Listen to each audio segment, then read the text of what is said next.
اللہ تعالیٰ آپ کے پاس پڑوس والوں کے لیے ہو، اللہ تعالیٰ دیگر لوگوں کے لیے ہو، ایک حصہ جو ہے غربا اور مساکین کے لیے۔ جی جی اس طرح سے جانور کے گوشت کی بھی منصفانہ تقسیم اللہ تعالیٰ کے دین کے ذریعے سے ہم لوگوں کو ملتی۔ کہنے کا مطلب یہ کہ جس طرح کی ہماگیریت اس دین کے اندر میں پائی جاتی ہے، اور ہر زندگی کے چھوٹے بڑے ہر گوشے کو اس نے جو ہے احاطہ کر رکھا ہے۔ اور فضل بھائی، یہ جو لفظ ونہر کا جو استعمال کیا ہے اللہ تعالیٰ نے، جو کہتے ہیں نا کہ ایک پتھر سے دو شکار کرنا، جو نہر کا لفظ جو آتا ہے وہ خاص اونٹ کی قربانی کے لیے آتا ہے۔ تو یہاں اس لفظ کو لا کر اللہ تعالیٰ نے دراصل میں اونٹ کی قربانی کی ترغیب دی ہے، اور اہل کتاب اور یہود کی اس من گھڑت بات کی تردید کی ہے، کیونکہ ان کے نزدیک اونٹ کی قربانی کرنا ناجائز تھا یا حرام تھا۔ تو یہاں اس بات کو خاص طور پر اللہ تعالیٰ نے یہ لفظ نہر کا لایا ہے، اور اس سے یہ بتایا ہے کہ اہل کتاب نے یہ چیز جو اپنی طرف سے ایڈ کر لی تھی یہ غلط، اور اس کی جو ہے یہاں تردید کی گئی ہے، خاص اس نہر کا لفظ لایا۔ اور دوسری بات یہ ہے کہ قربانی میں جو ہے ظاہری بات ہے کہ انفاق ہوتا ہے، مال لگتا ہے، اور یہ مال اللہ کے لیے لگایا جا رہا ہے۔ تو یہ پھر واپس جو وہاں سورہ ماعون میں تھا کہ یہ لوگ تو برتنے کی چیز بھی نہیں دیتے، اور وہاں ان کی بخل، ان کا شوق، ان کی نگرڈلینس کے بارے میں اللہ تعالیٰ جو ان پر عذاب نازل کر رہا تھا، یہاں اللہ کے رسول صلی اللہ علیہ وسلم سے یہ کہہ رہا ہے کہ آپ اللہ کے راستے میں انفاق کریں۔ اور قربانی سے مراد یہاں پر صرف وہ مخصوص مواقع پر جو قربانی کی جاتی ہے، عید قرباں کے وقت جو قربانی کی جاتی ہے وہی مراد نہیں ہے، بلکہ اللہ تعالی صدقے کے طور پر جو قربانی کی جاتی ہے،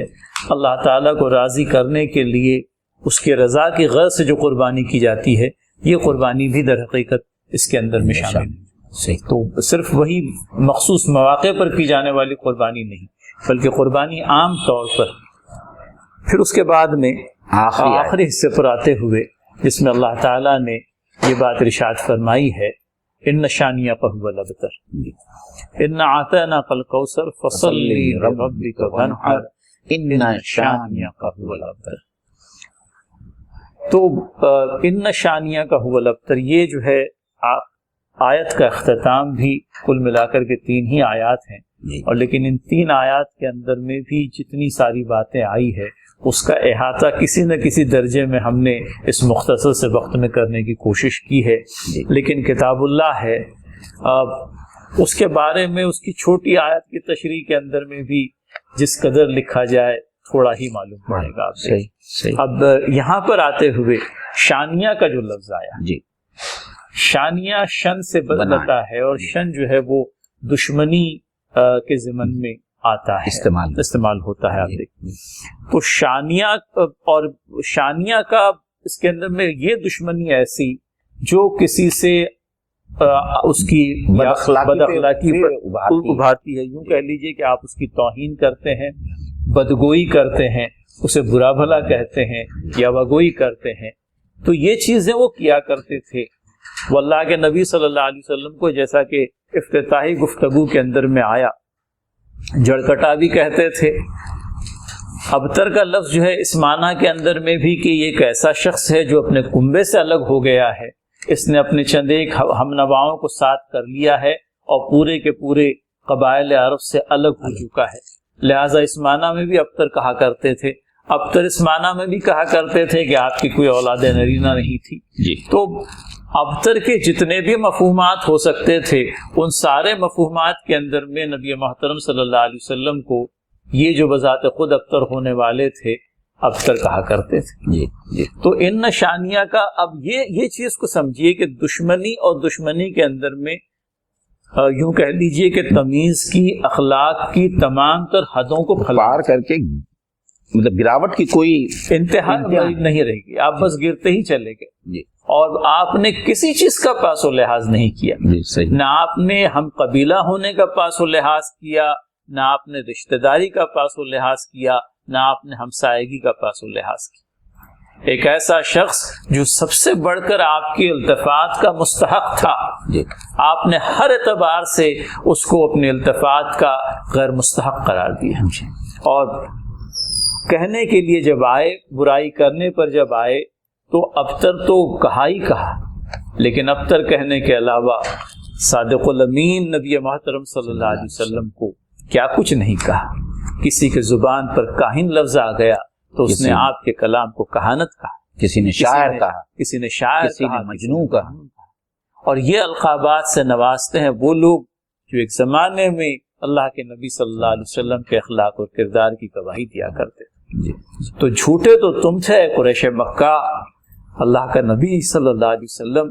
کہ جھوٹ ہونے کا تو سوال ہی پیدا نہیں ہوتا تھا۔ اور فیصل بھائی یہ جو آیت ہے نا، ان نشانیہ کا ابتر، کہ تمہارے دشمن ہی جڑ کٹے ہیں، تمہارے دشمن کا نام و نشان ختم ہو جائے گا۔ اور حقیقت میں ایسا ہی ہوا اللہ کے رسول صلی اللہ علیہ وسلم کے ساتھ میں، کہ آپ کے تمام جو فرسٹ ٹائر کے جو دشمن تھے ان کا صفایا ہو گیا آلموسٹ جنگ بدر کے اندر، اور اس کے بعد میں کوئی باقی نہیں رہا۔ تو وہ تو یہ سمجھتے تھے کہ اللہ کے رسول صلی اللہ علیہ وسلم کے انتقال کے بعد میں ان کا کوئی نام لینے والا باقی نہیں رہے گا، لیکن ہوا یہ کہ آج بھی دیکھیں یہ کیسی اللہ تعالیٰ کی مرضی ہے کہ آج بھی اگر ابو لہب اور ابو جہل کا نام نکلتا ہے تو وہ علمی اور تاریخی طور پر اللہ کے رسول صلی اللہ علیہ وسلم کے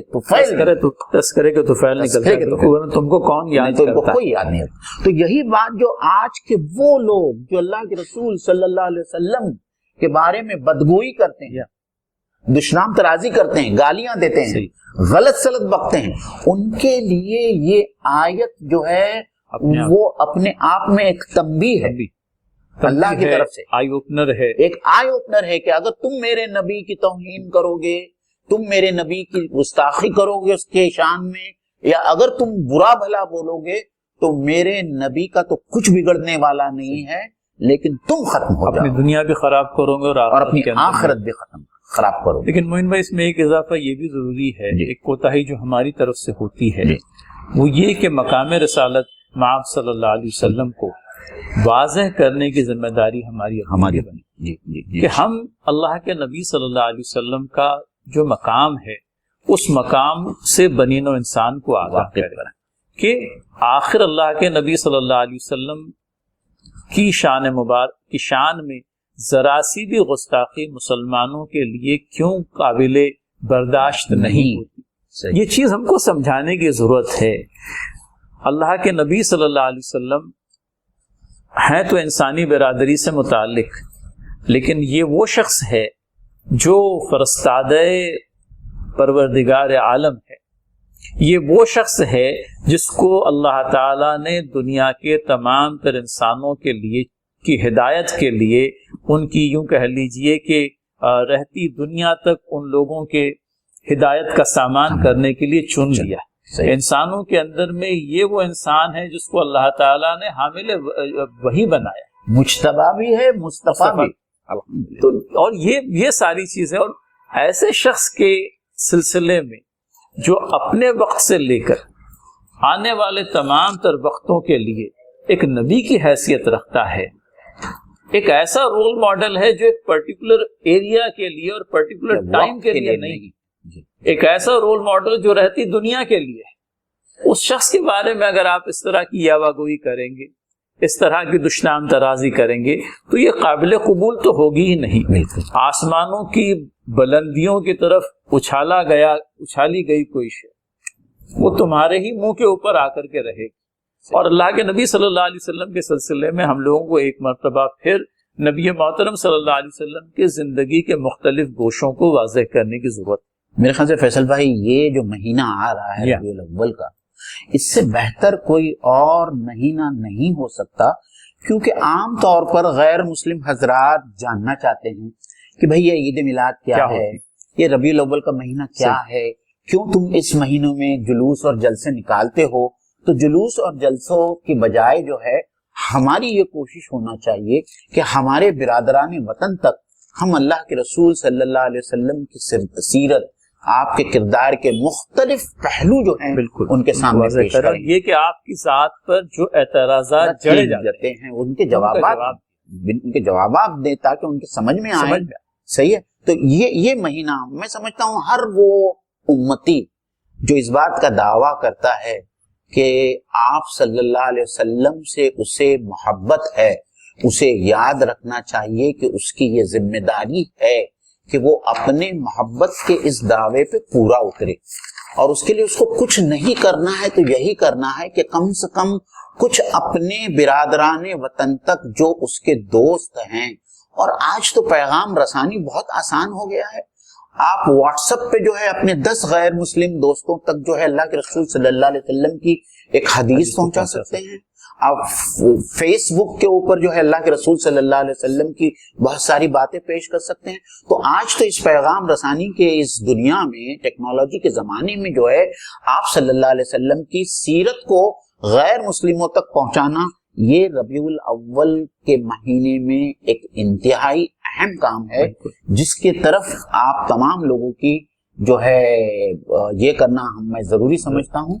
اور آخر میں جو ہے کچھ باتیں جو میرے ذہن میں تھی، لیکن میں دیکھیے کیا ہوتا ہے، ہم جو کوثر کی بات کر رہے تھے، اللہ کے رسول صلی اللہ علیہ وسلم کی عظمت کی بات کر رہے تھے، کہ اللہ تعالیٰ قرآن مجید میں کہتا ہے کہ ان اللہ و ملائکتہ یصلون علی النبی، یعنی اللہ خود کہہ رہا ہے کہ اللہ خود اپنے رسول پر رحمتیں نازل کرتا ہے، اور اس کے فرشتے اللہ کے رسول صلی اللہ علیہ وسلم پر درود و سلام کا نذرانہ پیش کرتے ہیں۔ پھر اس کے بعد اللہ تعالیٰ جو ہے تمام ایمان والوں کو یہ حکم دیتا ہے، یا ایھا الذین آمنوا صلوا علیہ وسلم صلی اللہ علیہ وسلم۔ اس سے بڑی عظمت کی اور کیا دلیل ہو سکتی ہے؟ ہاں، وہ کسی شاعر نے کیا خوب کہا ہے کہ وہ جس کا ذکر ہوتا ہے زمین و آسمانوں میں، فرشتوں کی دعاؤں میں، مؤذن کی اذان۔ تذکرہ رسالت مآب صلی اللہ علیہ وسلم تو اپنے آپ میں ایک ایسی دلگداز قسم کی شے ہے کہ آپ کرتے جائیے کرتے جائیے اور وہ تذکرہ کبھی ختم نہیں، اور وہ ختم نہیں ہوگا روز قیامت تک۔ اللہ کے نبی صلی اللہ علیہ وسلم کی مدح سرائی کرنے والے مدح سرائی کرتے رہیں، اور حق مدح سرائی ادا نہیں ہوگا، آپ دیکھیں صحیح کیونکہ رسالت مآب صلی اللہ علیہ وسلم کی خدمت اقدس میں درود و سلام کا نذرانہ، آپ کی مدح سرائی یہ تو ہوتی ہی رہے گی، لیکن اس ربیع الاول کے مہینے میں ایک چھوٹی سی کوشش جو جماعت اسلامی کلیان کی طرف سے ہونے جا رہی ہے، اس کا تذکرہ یہاں پر مقصود ہے، وہ یہ کہ کم از کم 10 ایسی سنتوں کا تذکرہ 5 سے 7 منٹوں کے اندر میں ہر روز ہم پیش کرنے کی کوشش کریں گے، جو ہماری زندگیوں کے اندر میں ہم لانا چاہیں گے۔ اور ساتھ ہی ساتھ آج کے اس دور کے اندر میں ان سنتوں کا کیا ریلیونس ہے وہ بھی انشاءاللہ العزیز بیان کرنے کی کوشش ہوگی۔ تو کم از کم اتنا تو ہوگا، اور اس سے آگے بڑھ کر کے ایک چیز جو مختلف مواقع سے میں کہتا رہا ہوں، وہ یہ کہ اللہ کے نبی صلی اللہ علیہ وسلم کی احادیث کے سلسلے میں ہم لوگوں کی طرف سے جو غفلت برتی گئی ہے، اس غفلت کا خاتمہ ہونا بھی بہت ضروری ہے۔ تو انشاءاللہ اس موقع سے یہ بات بھی آئے گی کہ کس طرح سے ہم لوگ احادیث سے اپنے آپ کو وابستہ کرنے، ان کو پڑھنا، ان کے عربی متن کو پڑھنا، ان کے اردو ترجموں کو سمجھنا اور انہیں اپنی زندگیوں کے اندر میں لانا۔ ناظرین اکرام، چند اعلانات ہے، جیسا کہ ربیع الاول کا مہینہ آ رہا ہے، تو انشاءاللہ تعالی ہم ایک اوپن پینل ڈسکشن رکھنے والے ہیں جو سیرت النبی کے عنوان پر ہوگا انشاءاللہ تعالی اسی مہینے میں۔ اور جو 3 دوسرے سوریں جو ہم جس کے اوپر تبصرہ کرنے والے ہیں، اس میں سورہ کافرون بھی ہوگی، سورہ نصر بھی ہوگی، اور سورہ لہب بھی ہوگی۔ تو انشاءاللہ ہر جمعرات کو 9:30 بجے محفل تذکیر میں آپ کا خیر مقدم ہے، یاد رکھیے، اپنے کیلنڈر پر مارک کر لیجئے۔ رات 9:30 بجے کا وقت ایک ایسا سلاٹ ہے جو آپ اپنے لیے کریٹ کر کے رکھیں، ہماری بھی ہمت افزائی کریں، اور ہمارا ایک کویشچن آنسر سیشن بھی ہوا کرتا ہے۔ تو دعا فرمائے اللہ تعالیٰ سے ہمارے حق میں بھی، امت مسلمہ کے حق میں بھی، اور نبی محترم صلی اللہ علیہ وسلم بلندی درجات اور مقام محمود اللہ تعالیٰ اپنے فضل خاص سے عنایت کرے۔ تو ناظرین، آج کی گفتگو کے لیے ہم یہیں پر اختتام کرتے ہیں، اور انشاءاللہ العزیز آئندہ جمعرات کو رات 9:30 بجے ایک اور تذکیری نشست کے اندر میں آپ سے ملاقات رہے گی. تب تک اجازت دیجیے. السلام علیکم ورحمۃ اللہ وبرکاتہ.